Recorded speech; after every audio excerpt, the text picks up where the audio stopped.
Got a shot. Yeah, shot. Pretty good, Doc. Way to go. Really, you're on the right. Okay.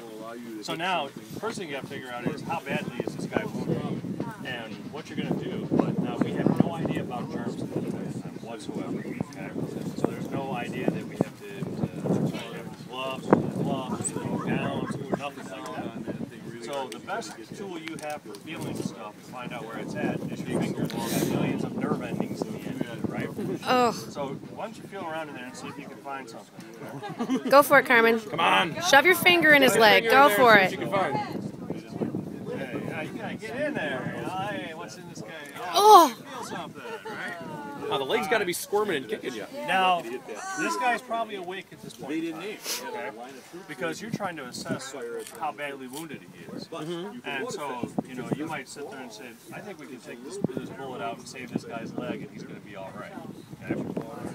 If you're not sure, if you think you might have to amputate, you'd consult with another doctor first and then people have to kind of agree that amputation is necessary. If the patient's still conscious, you might even ask him, you know, listen, here's the deal, soldier, you know, your leg is badly wounded, we're going to have to amputate it. Do you want us to keep going?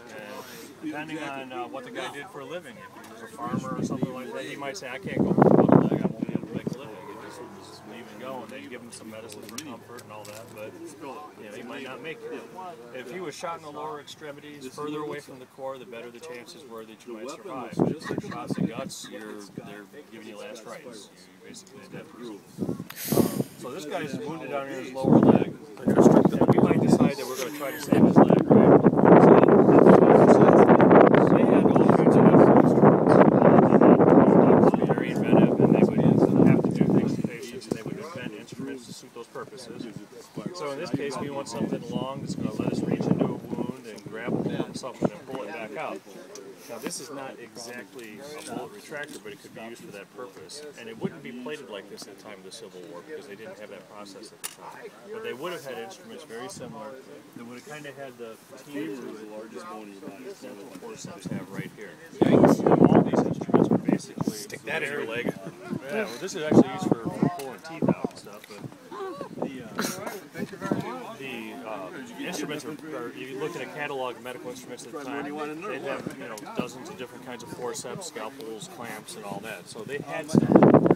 So this is going to be... Are you ready? Okay. So what I want you to do is grab that. Come on, make up we're a little proud.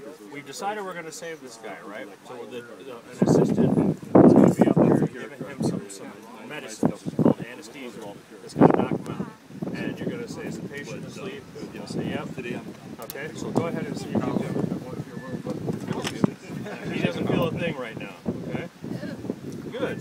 Now you notice that when you pull that out, these things clamp shut, right? So that lets you grab hold of something and then